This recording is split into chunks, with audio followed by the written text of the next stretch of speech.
बिस्मिल्लाहिर्रहमानिर्रहीम। अच्छा बेटा देखो, हमारे पास सेकंड ईयर का एक चैप्टर है। बहुत ज़्यादा इंपॉर्टेंट नहीं है ना ये।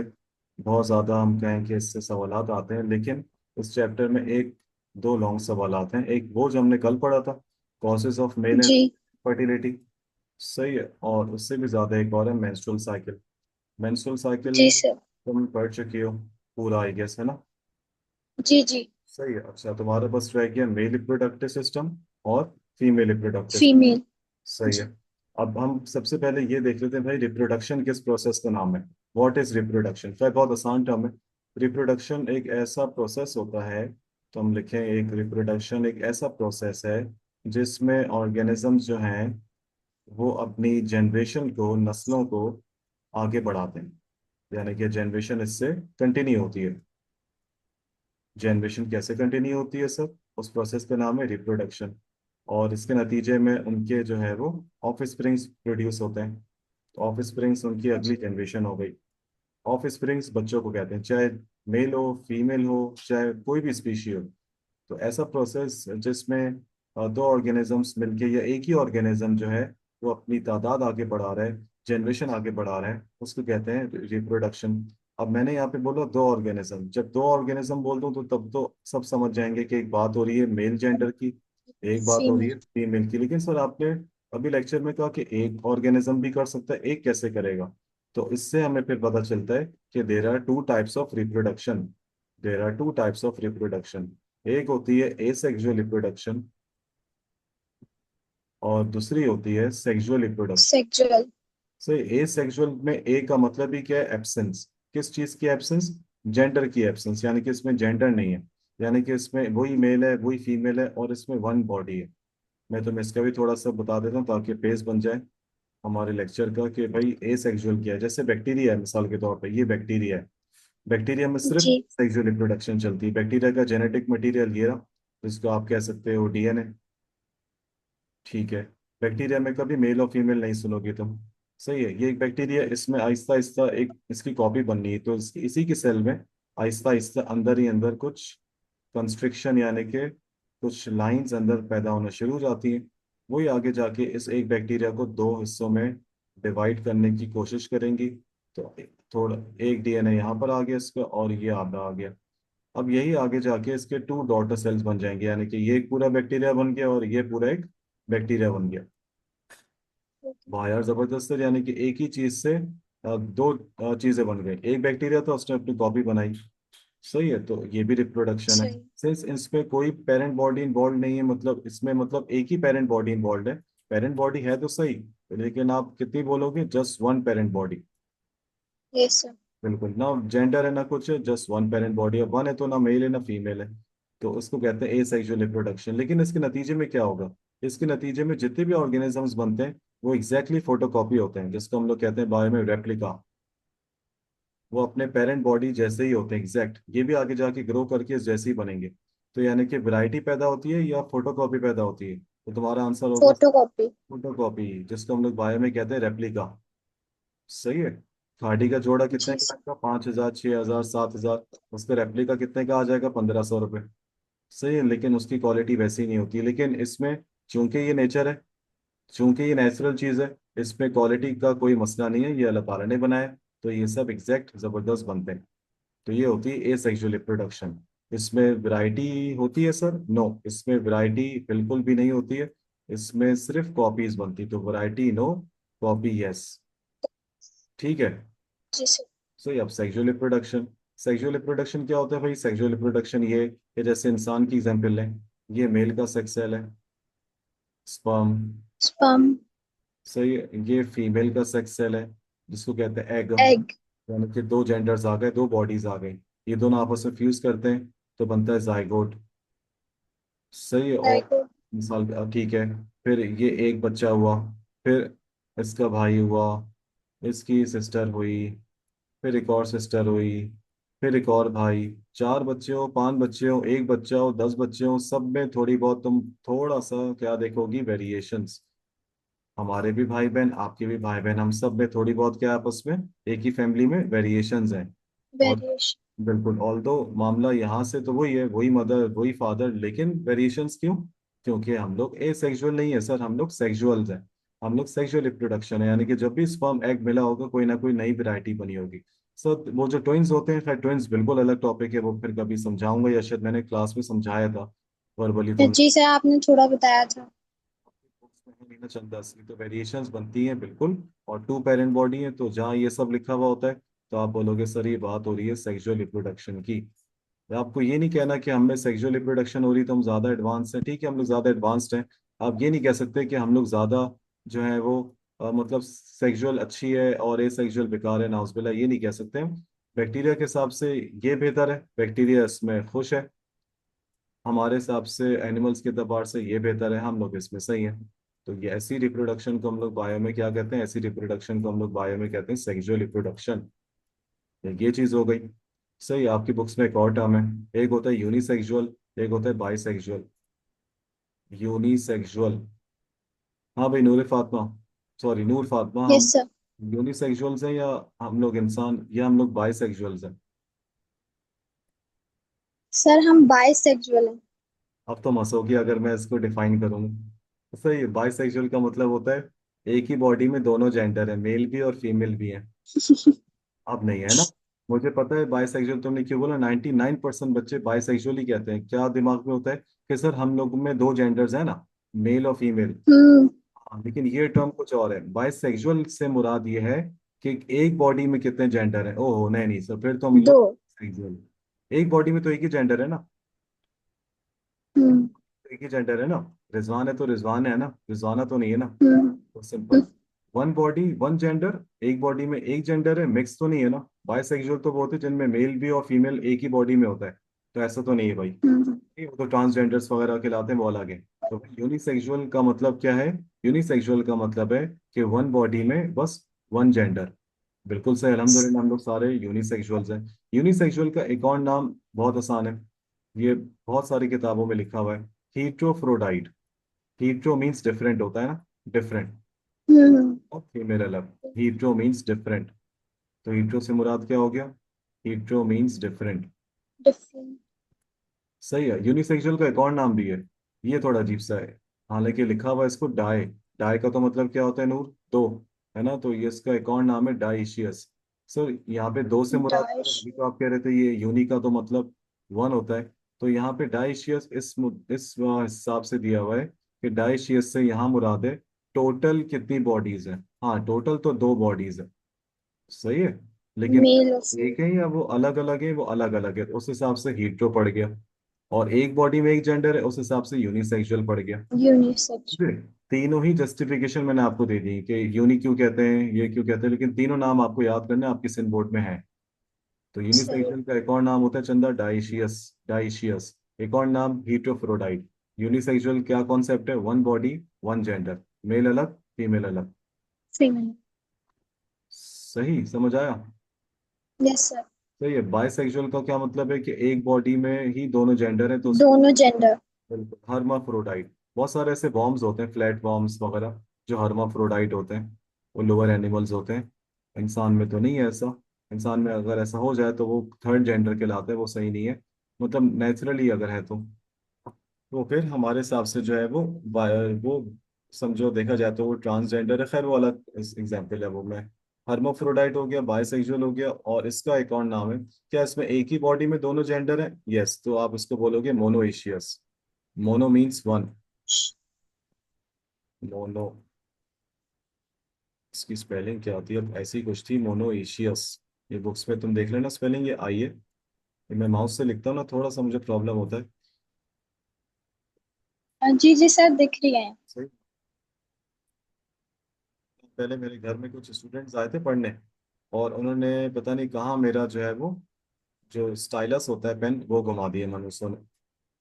बस ये बात। ओहो। हाँ उसके बाद से फिर मुझे थोड़ी प्रॉब्लम होती है, वैसा मिला भी नहीं आज तक मुझे। तो ये चीज़ है चंदा, तो ये तीन एक टर्म है, एक मिनट, ये ऊपर कहाँ चलेगा, इसको नीचे ले आओ। ये तीन एक टर्म हो गई, ये तीनों एक हिस्सा हो गया, ये एक पेयर हो गया। सही है, डन है। Yes sir. ये हो गया, एक मिनट जरा, एक मिनट लो। अच्छा, ये हो गया। अब आ जाओ आपके पास male reproductive system. Male reproductive system यहाँ से थोड़ा मुश्किल से समझ में आएगा, मैं एक अलग से समझा देता हूँ। देखो और मैं इसको यहाँ पे डिलीट कर देता हूँ, क्योंकि यहाँ पे मेल रिप्रोडक्टिव सिस्टम जो है वो ये नहीं है, ये इंट्रोडक्शन है इस चैप्टर का, तो उसको यहाँ से हटा दो। चलो, अब हमारे पास टॉपिक है male reproductive reproductive. System.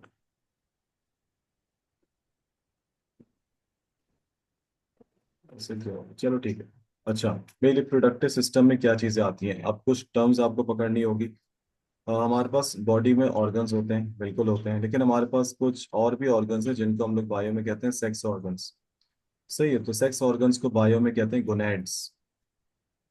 Sex organs कहाँ क्या क्या होते हैं, जो हमारे सेक्स सेल्स बनाते हैं, क्योंकि ऑर्गन्स मिलके बनते हैं टिश्यूज से, और टिश्यूज मिलके बनते हैं सेल से। तो सेक्स ऑर्गन के अंदर क्या पाए जाते हैं, हमारे सेक्स सेल्स। लेकिन आप सेक्स। ये वाला नाम नहीं बोलोगी, ये सिर्फ समझने के लिए। आप क्या बोलोगी, गोनैड मैं बोलूंगा, गोनैड्स। Sex organ. और मैं अगर गैमीट बोलूंगा, समझ जाना मैं सेक्स तो cell. Sex cells. Sex cell अलग होते हैं, हमारे बॉडी के नॉर्मल सेल्स अलग है। सेक्स सेल्स हमारा क्या काम करते हैं, हमारे जेंडर डिटर्मिनेशन सब चीजें। नॉर्मल बॉडी की सेल्स वो हमारे ऑर्गन्स बना रहे हैं, टिश्यूज बना रहे हैं। तो ये चीज है। तो जो गोनैड्स होते हैं वो ऑर्गन्स होते हैं। तो गोनैड्स के अंदर गैमीट्स होंगे, या गैमीट्स के अंदर गोनैड्स होंगे, कौन किसके अंदर। गोनैड्स के अंदर गैमीट्स होंगे ना। तो गोनैड्स के अंदर होते हैं गैमीट्स। सही है। अच्छा, मेल गोनैड्स का नाम क्या है। मेल गोनैड्स का यानी कि मेल सेक्स ऑर्गन का नाम होता है टेस्टिस। Mail gonad, testis. ये होते हैं दो। तो हम उसको कहते हैं ये पेयर ऑफ टेस्टिस है। ये टेस्टिस हो गया। और फीमेल गोनैड्स को हम लोग कहते हैं ओवरीज। ये तो आसान है। फीमेल गोनैड्स का नाम होता है ओवरी, ओवरीज। या बिल्कुल ओवरीज। ये भी पेयर होती है, दो होती है। तो ये हो गया फिलहाल मेल रिप्रोडक्टिव सिस्टम है। तो हम जरा मेल रिप्रोडक्टिव सिस्टम की तरफ बढ़ जाते हैं। मेल रिप्रोडक्टिव सिस्टम में जो टेस्टेस होते हैं, मैं इसका क्रॉस सेक्शन बना लूँ डायग्राम को, ये भी बना लूंगी इस बोर्ड में तो काफी है। मेल रिप्रोडक्टिव सिस्टम में हमारे पास जो टेस्टेस होते हैं वो स्फेरिकल या सर्कुलर शेप के, आप ओवल शेप कह लो आप। थोड़ी सी बॉडीज होती हैं, ओवल बहुत ज्यादा तो नहीं, इस तरह होता है। सही, तो ये टेस्टेस हैं, ये दोनों साइड के बनाने से अच्छा आप एक साइड का क्रॉस सेक्शन बना दो, तो पूरी डायग्राम ये निमट सकती है। ये बुक में ऐसी डायग्राम सही नहीं। से। सही। अच्छा, टेस्टिस जो होते हैं वो एक पाउच ऑफ स्किन में कवर्ड होते हैं। उस पाउच ऑफ स्किन का नाम क्या है। जिस तरह हर चीज एक मेम्ब्रेन्स के अंदर ढकी हुई है, जिस तरह हार्ट है वो ढका हुआ है पेरिकार्डियम में, और जिस तरह हमारे लंग्स हैं वो इसका नाम होता है प्लूरल मेम्ब्रेन। हमारा जो ब्रेन है वो भी मेम्ब्रेन से ढका हुआ है, उसको कहते हैं मेनिंजेस। तो हर एक ऑर्गन एक मेम्ब्रेन से ढका हुआ है। अच्छा, ये सिर्फ मेम्ब्रेन ही नहीं है, ये बहुत इंपॉर्टेंट चीज़ है। तो ये क्या चीज़ है सर, ये मैंने बना दिया स्क्रूटम। इसको बायो में कहते हैं स्क्रूटम। जब बच्चा माँ के पेट में होता है, जब उसकी बर्थ नहीं होती, तो उसके जो टेस्टिस होते हैं बच्चे के, वो उसके थाइस के बिटवीन नहीं होते। जब वो पैदा हो जाता है तब उसके थाइस के बिटवीन आते हैं, उससे पैदा होने से थोड़ा सा पहले, सॉरी। तो जब तक उसकी पैदाइश नहीं होती तो बच्चे के टेस्टिस उसके एब्डोमेन में रहते हैं, यानी कि बच्चे के पेट में। सही है। सही। हाँ, जब उसकी पैदाइश हो जाती है तो जो पाउच ऑफ स्किन इसकी बॉडी से, जैसे मिसाल के तौर पे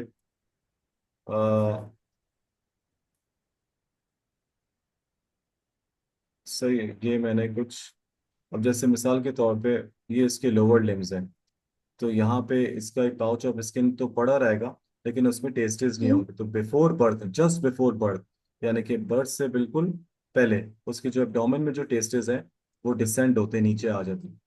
समझ गई। डिसेंड का मतलब नीचे आ, यस सर। ये इसके नीचे आ जाते हैं, और ये बिल्कुल सही अमल है, अल्हम्दुलिल्लाह नॉर्मल है, नहीं हो तो मसला है। और दोनों आने चाहिए, क्योंकि टेस्टिस पेयर्स में होते हैं। तो फिर हम लोग कहते हैं कि ये जो स्क्रूटम है इसके अंदर टेस्टिस आ गए हैं।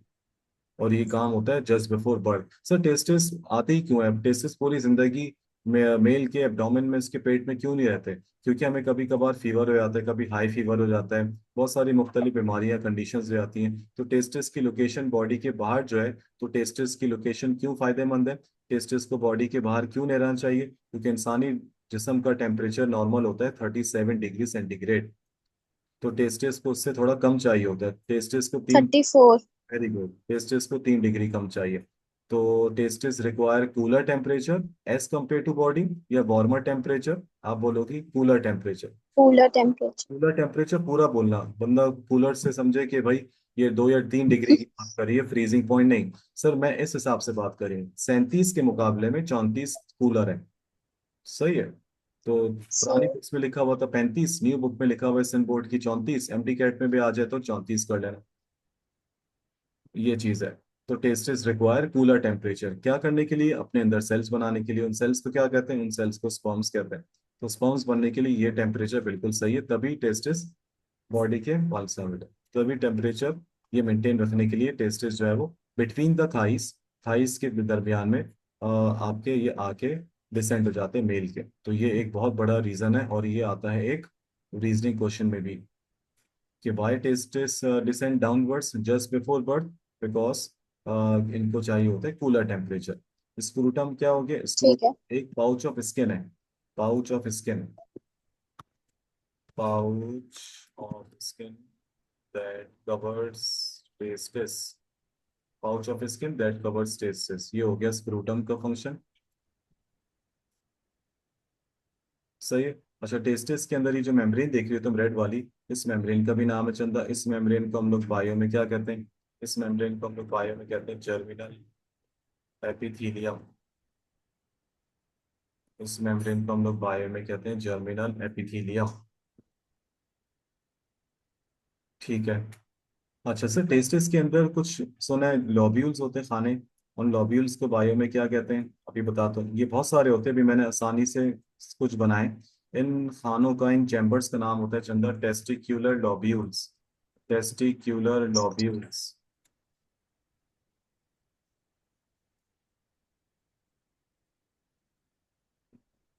इन खानों का, इन चैम्बर का नाम है टेस्टिक्यूलर लॉब्यूल्स। सही है। एक टेस्टिस में तकरीबन 250 होते हैं। अगर मैं ईच टेस्टिस की बात करूं 250, और हमारे पास 2 टेस्टिस है, तो 250, 250, 500, मतलब रेंज बता देता हूँ, 250 से 300 लॉब्यूल्स होते हैं इन ईच टेस्टिस। अगर मैं 250 को भी पकड़ लूँ तो 250, 250, 500। सर इन लॉब्यूल्स के अंदर क्या होता है? इन लॉब्यूल्स के, एक मिनट, ईच, या टेस्टिस की सिंगुलर फॉर्म भी तो जरा देख लूँ मैं। टेस्टिस की सिंगुलर फॉर्म, ताकि याद रहे, मैं भूल जाता हूँ। Testis singular form I guess I वाली होगी। हाँ आई वाली है। सही है। टेस्टिस जो है आपके पास, मैंने यहाँ पूरा लिख दूं ताकि याद रहे। ईच टेस्टिस में इतने हैं। सर इसके अंदर क्या है? इसके अंदर चंदा कुछ नालियां हैं। ये मैं ब्लू से बना रहा हूँ, नजर आ रही है नूर? Yes sir. सही है। तुम्हारी क्लास में सबसे अच्छी बात मुझे ये लगी तुम्हारे साथ क्लास लेने में, कि बैकग्राउंड का शोर नहीं है। ये बहुत अच्छा लगा, वरना अक्सर होता है। उफ। और ये सब चैनल, ये सब मैं अपने चैनल पर अपलोड करता हूँ ना, तो जाहिर सी बात है बच्चे जो बाकी सुन रहे हैं उनको भी प्रॉब्लम होती है ना। वो यही कहेंगे सर क्या शोर था, मजा नहीं आया, पूरा लेक्चर का सत्यानाश हो जाता है। सेमिनिफेरस ट्यूब्यूल्स, तो इन लोब्यूल्स के अंदर जो नालियां हैं, उन नालियों को कहते हैं सेमिनिफेरस ट्यूब्यूल्स। सर याद भी रहेगा कि ये फंक्शन क्या करता है। याद, फंक्शन याद करने से पहले इसका नाम रट्टा मार लो। फंक्शन जो है समझ आ जाएगा, मसला नहीं। सेमिनी या seminiferous tubule, s for seminiferous, s for sperms. तो याद रखना ये क्या बनाने के काम आते हैं? बेसिकली इन्हीं नाली स्पम्स। बनता है, स्पर्म्स बनता है। तो अगर आपसे कोई पूछे टेस्टिस में स्पर्म्स बनते हैं या सेमिनी फेरस ट्यूब्यूल्स में, तो आपका आंसर होगा दोनों जगह बनते हैं। लेकिन स्पेसिफिक आंसर क्या होगा फिर? सेमिनी फेरस ट्यूब्यूल। Seminiferous tubes. दोनों ही आंसर सही है, आपको स्पेसिफिक देना होता है कभी। सर स्पर्म बनने के बाद इधर ही रहते हैं, या एक और सेक्स ऑर्गन है मेल की बॉडी में, एक्सटर्नल सेक्स ऑर्गन है पीनिस, ये यहाँ से निकल जाएंगे, जिसको कहते हैं जैकुलेशन। ये यहाँ से निकल जाएंगे, तो ये तो इधर पड़ा हुआ है, टेस्टिस यहाँ है, यानी कि डिस्टेंस है। अब टेस्टिस को समझो ट्रेवल करना, हाँ एक मिनट, टेस्टिस को ट्रेवल करना है, सॉरी स्पर्म्स को ट्रेवल करना है।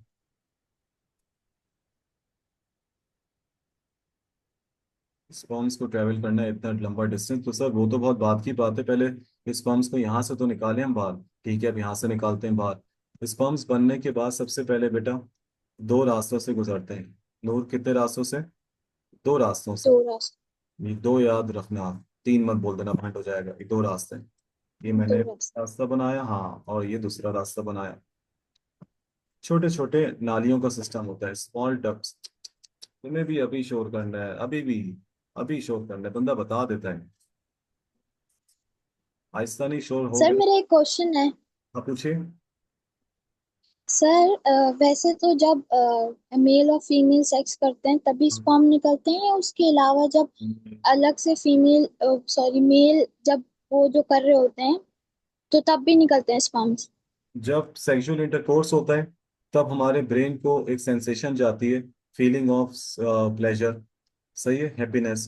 तो वो हम्म। नर्व्स के जरिए से, नसों के जरिए से हमारी पूरी बॉडी को, यानी कि मेल हो या फीमेल हो, उसको एक समझो अलार्म कंडीशन हो जाती है, एक सिग्नल मिल जाता है स्पेशली मेल के लिए कि अब उसके पीने से हम्म। डिस्चार्ज होगा सीमेन का। व्हाट इज सीमेन? ये वो फ्लूइड होता है चंदा जिसमें मिलियंस ऑफ स्पर्म्स होते हैं। स्पर्म्स हो। उसके अलावा, उसके अलावा जो मैं कल डिस्कस कर रहा था क्लास में, याद है? जो मैंने कल जी सर, यस सर।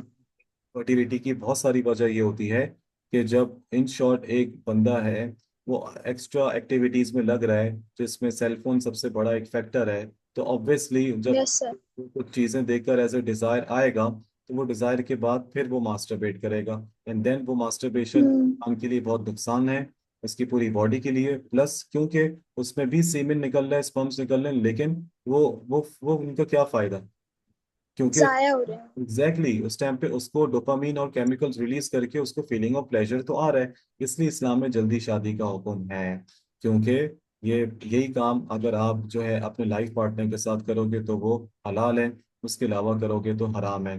जो अंग्रेज हजरात हैं वो वैसे तो चांद तक पहुंच गए अंग्रेज कौम, लेकिन मसला क्या है कि वहाँ पे मैरिज होती है काफी साल फिजिकल रिलेशन के बाद, और वो मैरिज से पहले यस सर। बच्चे हो जाते हैं, या शादी के बाद बच्चे, वहाँ बच्चे पहले और शादी बाद में। खुद अभी बहुत मशहूर फुटबॉलर क्रिस्टियानो रोनाल्डो, उसकी अब जाके उसने एंगेजमेंट का बकायदा ऐलान किया है उस बंदी के साथ जिससे जिसके साथ वो 8-10 साल से रह रहे हैं, और जिससे उसको दो और तीन बच्चे भी हैं। एग्जैक्टली। जॉर्जीना कौन है वो बावली। तो उस जिंदा बास यस सर। आप देखो ना कि सिस्टम कितना, अंग्रेज तो इतनी गंदी कौम है, वो मतलब वो स्टूल पास करने के बाद वो टिश्यू इस्तेमाल करती है, और हमारा दीन क्या कह रहा है कि सफाई नेफ्स ईमान है। समझ गई? तो ये मसला है लोग। तो बिल्कुल यस रिलीज हो सर। जाते, तुम्हारे सवाल का आसान छोटा आंसर ये कि यस, रिलीज हो जाते हैं।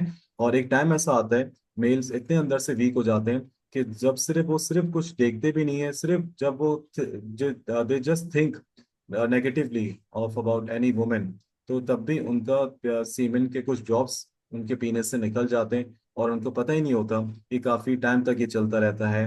उनको बज़ाहिर तो नहीं फील होगा, हल्का सा उनको फील होगा कि शायद यार ये तो यूरिन कर कर आए हो या उसके ड्रॉप्स होंगे, पता चला वो सीमेन जाया हो ही रहा है, और वो 24 घंटे होता रहता है। उसके बाद फिर जब शादी हो जाती है, फिर आप ये कहना कि यार नसीब नहीं है, वो नहीं, नसीब के अलावा भी होता है कुछ। तो फिर पता चलता है कि वो काफी साल हो गए और बच्चे नहीं हैं, और वो फिर इल्जाम डालते हैं फीमेल्स पे कि आपकी कोई मसला है। अपना तो अपने पे नहीं यस सर। चलता ना मर्द, उस पे आना पे बात आ जाती है, तो ये बात है सारी। तो बहुत सारे मसले हैं। तो फीमेल्स की तरफ से तो मसले, फीमेल की तरफ से बेचारी का क्या मसला आता है, हार्मोनल इश्यूज आते हैं, वो उसका मसला नहीं है, लेकिन जो मेल्स हैं उनका ये जाती खुद का मसला है। प्लस स्मोकिंग, एल्कोहल कंजम्पशन, मैंने बताया था तुम्हें, याद है? कल पढ़ाया था तुम लोग। Yes sir. लाइफ स्टाइल जो फैक्टर्स हैं, ये ऑलरेडी जाया कर देते हैं स्पर्म्स काफी। तो बेटा जो पहला रास्ता है चंदा, उसको कहते हैं वेटी टेस्टिस। वेटी टेस्टिस ये कुछ छोटी नालियों का एक छोटा सा रास्ता है, इसमें और भी छोटी छोटी नालियां आती है, मैंने स्क्वायर ब्रैकेट बना दी है। और जो मैं अभी ब्लू से बनाऊंगा चंदा, इसको हम लोग कहते हैं ईफ्रेन डक्टियोल। ईफ्रेन डक्टियोल, ईफ्रेन का मतलब होता है किसी जगह से एग्जिट करना, निकलना, एक मिनट से। Yes sir. देखो ईफ्रेन डक्टियोल,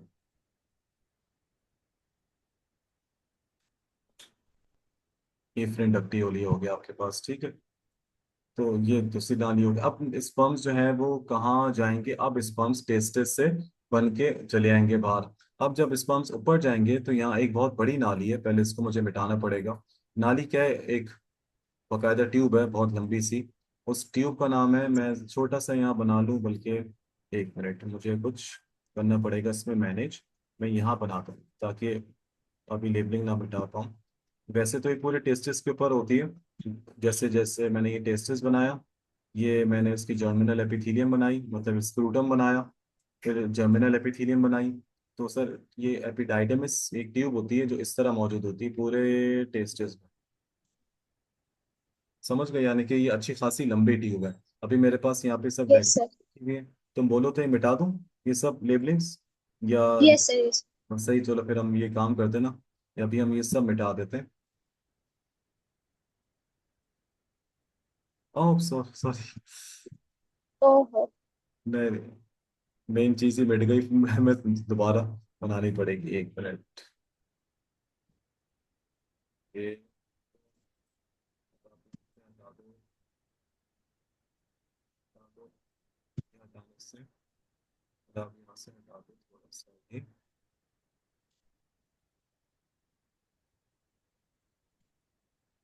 से- अच्छा अच्छा, पैक हो गया। इससे आसानी हो जाएगी हमें। सही है, अच्छा ये हो गया। और यहाँ से आप ये भी थोड़ा सा हटा दीजिए। अच्छा, अब चंदा जो है आपके पास टेसिस के ऊपर एक लॉन्ग कॉइल ट्यूब है, 6 मीटर लंबी। बताओ जरा, इतना तो इंसान की लेंथ नहीं है, लेकिन ये काफी कॉइल्ड हुई भी है। तो आपका जवाब क्या होगा? सर ये 6 मीटर तो है, लेकिन ये कॉइल्ड है। तो अल्लाह ताला ने इसको बहुत ज्यादा किस फॉर्म में रखा हुआ है? कॉइल्ड फॉर्म में ना। तो बड़ी चीज को छोटी चीज में पैक करना आसान फॉर्मूला क्या है? आप इसको पैक कर दो, कॉइल कर दो। तो ये सही। 6 मीटर लॉन्ग। कॉइल ट्यूब है, 6 मीटर लॉन्ग कॉइल ट्यूब। इस ट्यूब का नाम क्या है? इस ट्यूब का नाम है एपिडाइडमिस।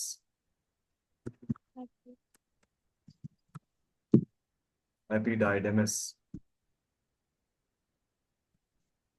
सॉरी, इसमें इस ट्यूब का नाम है एपिडाइडमिस। सही। और ये 6 मीटर लॉन्ग कॉइल ट्यूब है। सही है, ये भी हो गया। यहाँ पे स्पर्म्स क्या करते हैं? यहाँ पे स्पर्म्स स्टोर होते हैं, यहाँ पे स्पर्म्स मेच्योर होते हैं। 1 मिनट यार, अपना नूर, मुझे एक बच्चा तंग कर रहा है यार, मैसेज कर रहा है। मैं बोला भी है सबर करो, 1 मिनट 1 मिनट में आ रहा हूँ। Okay okay. ये चीज हो गई आपके, और लग कर 1 मिनट। ये मैंने पूरा कर दिया। एपिडाइडमिस, अरे एपिडाइडमिस कहाँ गई यार? बनाई तो थी मैंने। एपिडाइडमिस जो है वो शायद मिट गई। ये रही आपकी एपिडाइडमिस, ठीक है। एपिडाइडमिस कहते हैं इसको। नूर, आवाज आ रही है ना? अब यहाँ पे यस। क्या होता है? यहाँ पे स्पर्म्स कुछ देर रहते हैं, स्टोर होते हैं, मेच्योर होते हैं, ठीक है। अब यहाँ से स्पर्म्स को कहाँ जाना है? सर यहाँ से स्पर्म्स को जाना है, अब ये रिप्रोडक्टिव सिस्टम से जाएंगे हमारे यूरिनरी सिस्टम में। यूरिनरी सिस्टम, तो ये रहा आपके पास। सही है। यानी कि स्पर्म्स एक लंबा डिस्टेंस ट्रेवल कर रहे हैं। ये पूरी साइड हमारा कौन सा सिस्टम है? No, reproductive. डॉक्टर।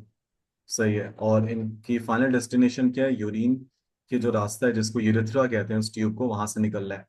तो सर ये लेके कौन सी जगह? सर, हाँ जी जी। सर ये डायरेक्ट पीनस में जाते हैं या पहले ब्लैडर में जाते हैं? वेरी गुड सवाल। अभी बताता हूँ, इसका अभी आंसर आने वाला है, थोड़ी देर में रुक जाओ बस। पहले इस नाली का नाम लिख देता हूँ। इस नाली का नाम है वास डिफरेंस, या इसका एक और भी नाम है डक्टिस डिफरेंस। सही है। ये नाली स्पर्म्स को लेके यस। जा रही है। सही है। अभी तुम्हारे सवाल का जवाब आने वाला है, बिल्कुल आने वाला है अभी, 1 मिनट।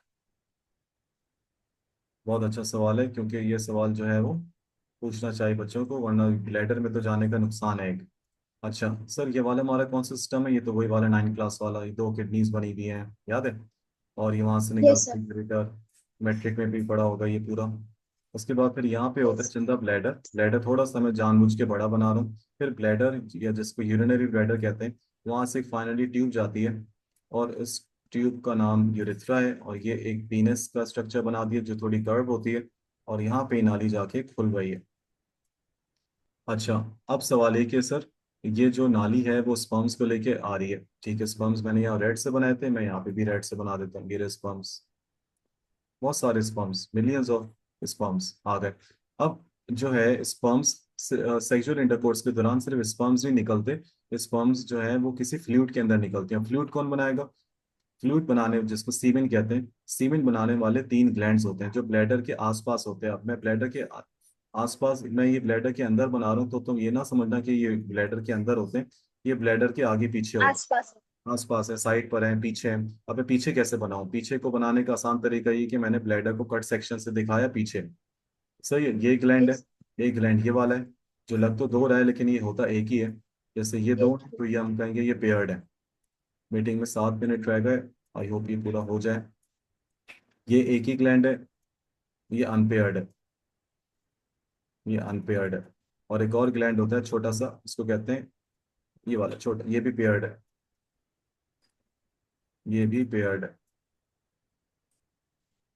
सही है। तो ये जो वास डिफरेंस है जो स्पर्म लेकर आ रही है, तो वास डिफरेंस की नाली इस ग्लैंड की नाली से क्या हो रही है, देखो अटैच हो रही है कि नहीं कनेक्ट। हो रही है। यस। और फाइनली अटैच होने के बाद डायरेक्ट सीधा इसको इस नाली में खुल रही है, इस वाली नाली में। और इस नाली में क्यों खुल रही, क्योंकि सीधा इधर ही जाना है, यूरिन से मिक्स नहीं होना। तो आपका सवाल का जवाब है नो, ब्लैडर के अंदर से नहीं गुजरते, ब्लैडर में यूरिन पड़ी हुई है, और यूरिन की नेचर क्या होती है, एसिडिक। एसिडिक। जो स्पर्म है वो एसिडिक नेचर में मर जाएंगे। तो ये अंदर ही अंदर से पीछे पीछे से काम हो रहा है। सही है। तो वास डिफरेंस की नाली और इस ग्लैंड की नाली, जो ब्लू वाला ग्लैंड बनाया मैंने जिसमें 1 लिखा है फर्स्ट नंबर पे, इस ग्लैंड की नाली को हम लोग दोनों ने मिला दिया तो एक रेड कलर की नाली बनी। इस नाली का नाम होता है एजैकुलेटरी डक्ट। इजैकुलेशन का मतलब ही ये होता है रिलीज। Ejaculatory duct.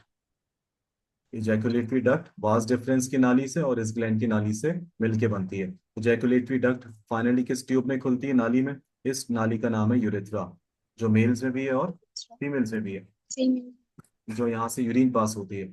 लेकिन कुदरत देखो अल्लाह की, जब यूरिन पास होती है तब सिर्फ यूरिन ही पास होती है, तब स्पर्म्स पास नहीं होते। और जब सेक्सुअल इंटरकोर्स हो रहा होता है तब सिर्फ स्पर्म्स निकलते, यूरिन नहीं निकलती। सही है। ये इसका ताल्लुक किससे, हमारी नसों से, नर्व से, ब्रेन से, ये चीज होती है। तो सही है। दूसरा ग्लैंड कौन सा है हमारे पास, नंबर 2 वाला, ये वाला जो पेयर्ड था या अनपेयर्ड था, तो आपका जवाब होगा अनपेयर्ड। अनपेयर्ड। ये लग रहा है दो लेकिन ये है एक।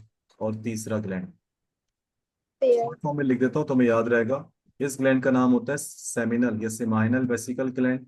बुक्स में होगा, तुम जरूर देखना मेरी क्लास के बाद। इस यस सर। चंदा प्रोस्टेट ग्लैंड। और तीसरे वाले ग्लैंड का नाम है कूपर्स ग्लैंड, सीजी। तो seminal vesicle gland, prostate gland, Cooper's gland. Cooper's gland का एक और भी नाम है बल्बो यूरेथ्रल ग्लैंड। सर इन तीन ग्लैंड्स का काम क्या है, चंदा मैं यहाँ पे लिख देता हूँ 1+2+3 = क्या बना, यानी कि तीनों ग्लैंड्स की सिक्रीशन से क्या मिलके बनता है, सीमेन। सीमेन एक अल्कलाइन मिल्की वाइट सा फ्लूइड होता है जिसमें मिलियंस ऑफ क्या होते हैं, स्पर्म्स। स्पर्म। सही है। तो सर ये जो आपने पूरा जो पार्ट बनाया है, ये वाला जो पूरा ऑर्गन है, इसको कहते हैं पीनस। सर मेरा एक क्वेश्चन है। हाँ। सर ये जो सीमेन होता है ये एक ही दफा बनता है या फिर हर दफा बनता है? नहीं, सीमेन बनता रहता है। सीमेन बनता रहता है। सीमेन बनने का मतलब है कि ये ग्लैंड्स तो प्रोड्यूस करते रहते हैं लिक्विड, और आपके स्पर्म्स भी बनते रहते हैं। एक दिन में एक एडल्ट मेल में 130 से 140 मिलियन स्पर्म्स बनते हैं। एक दिन में एक एडल्ट हेल्दी मेल में 140 मिलियन स्पर्म्स है। और हर सेक्स में सारे तो नहीं निकलेंगे, सही, कुछ रहेंगे कुछ निकलेंगे। यानी कि एक टी स्पून टाइप का ही निकलता है। तो पूरे स्पर्म्स तो नहीं निकलते, काफी बॉडी में भी रहते हैं। तो सेमेन भी आपके पास ऑलवेज अवेलेबल है, स्पर्म्स भी आपके पास ऑलवेज अवेलेबल तो जैसे सर अगर एक सीमेन निकल गया मतलब है। बॉडी से मास्टरबेट करते हुए तो दूसरा बन जाएगा? तो बिल्कुल बन जाएगा। लेकिन ऐसा नहीं है कि एक सेक्सुअल इंटरकोर्स हुआ उसके बनता ही रहेगा। दूसरा सेक्सुअल इंटरकोर्स। ऑब्वियसली ये एक सीमेन में आपके पास मिलियंस ऑफ स्पर्म्स हैं, और स्पर्म्स आपका फ्रोजन ब्लड यानी कि जमा हुआ खून होता है। तो ऑब्वियसली सेक्सुअल इंटरकोर्स के बाद स्पेशली मेल्स को, क्योंकि उनकी बॉडी का फ्लूइड निकल रहा है, फीमेल में तो थोड़ा सा फ्लूइड निकलता है, तो मेल्स में ये वाले फ्लूइड निकलने के बाद ऑब्वियसली टाइटनेस तो है। फिर प्रॉपर अगर स्लीप इनटेक करें, स्लीप जरूरी है टाइटनेस ओवरकम करने के लिए। और उसके बाद सॉरी, और उसके बाद उसकी डाइट अच्छी हो, तो यस इंशाल्लाह जो है वो, समझो वो दोबारा उसका स्पर्म्स का समझो मामला रिचार्ज हो जाएगा उसके शाम रात तक। लेकिन पूरा रिचार्ज नहीं होगा, उसको पूरा रिचार्ज होने में तकरीबन 2 से ढाई महीने प्रॉपर लगेंगे। इसलिए कहते हैं मास्टरबेशन से नुकसान है। यानी कि एक सही है। मास्टरबेशन करी, 10 मिनट के बाद एक और मास्टरबेशन, स्पर्म्स तो निकल जाएंगे लेकिन बहुत देर से निकलेंगे, बहुत नुकसान है, और बहुत ज्यादा वीकनेस होगी कि आपको फुल्ली सेक्सुअली रिचार्ज होने में टाइम तो लगता है। तो ये बात होती है चंदा सारी।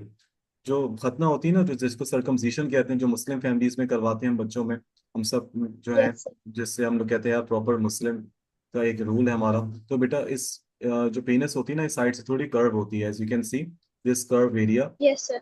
बस ग्लैंस पीनस, ये आपकी बुक्स में है। ये फोर स्किन होती है, ये इसी को समझो इस तरह सरकमसिशन में काटा या लपेटा जाता है, ताकि ये फिर प्रॉपर हो जाए, और यही जो है वो आगे जाके आपको एड्स से भी बचाती है। तो साइंस जो है यस। वो इस सरकमसिशन को भी मानती है। अंग्रेज भी सरकमजाइज करवाते हैं अपनी पीनस को, हालांकि वो नहीं है मुसलमान, लेकिन उनको पता है इसको करवाने से पीनस में जो इंजरी होगी तो उसके चांसेस कम है। पीनिस में अगर इंजरी हो गई, उस जगह पे स्किन में इंजरी हो गई, तो ब्लड निकलेगा। और एचआईवी का वायरस ब्लड के जरिए से मेल से फीमेल में जा सकता है या नहीं? जा सकता है। जा आप सकते। बाकी कुदरत चेक करो आप। छे सही है। तो यानी कि ये करवाने से एड्स का रेशो कम है। लेकिन ये मतलब नहीं कि आप ये करवाने के बाद जो है वो आप अनप्रोटेक्टेड सेक्सुअल इंटरकोर्स करो। You have to get married. तो बात सारी है कि ये मसले हैं सारे। सही। यस। ये 3 ग्लैंड्स याद रखना बेटा, ये इनको कहते हैं सीमेन प्रोड्यूसिंग ग्लैंड। सीमेन ये रहा सब। सीमेन एक लिक्विड होता है जिसमें मिलियंस ऑफ स्पर्म्स होते हैं। वास्ट डिफरेंस ये रही। एपिडाइडमिस ये रही। और ये पूरा सब है। तो ये मैंने आसान लफ्जों में तुम्हें क्या समझा दिया Noor Fatima? Male reproductive system. Sir yes वो कुछ सर, चीज। एक लास्ट क्वेश्चन। चंदा बिल्कुल आप दो पूछो, मसला नहीं है। सर ये जो मैरिड कपल्स होते हैं या अनमैरिड जो भी हैं, तुम एक काम करो, प्रोटेक्शन यूज। तुम एक काम करो। ये सर। 1 मिनट रह गया, इससे पहले कि ये ऐसे ही एंड हो जाए, जवाब दिए बगैर मैं तुम्हें व्हाट्सएप पे रिप्लाई कर देता हूँ, सही है? मैं इसको एंड। सही है, ठीक है। हाफिज।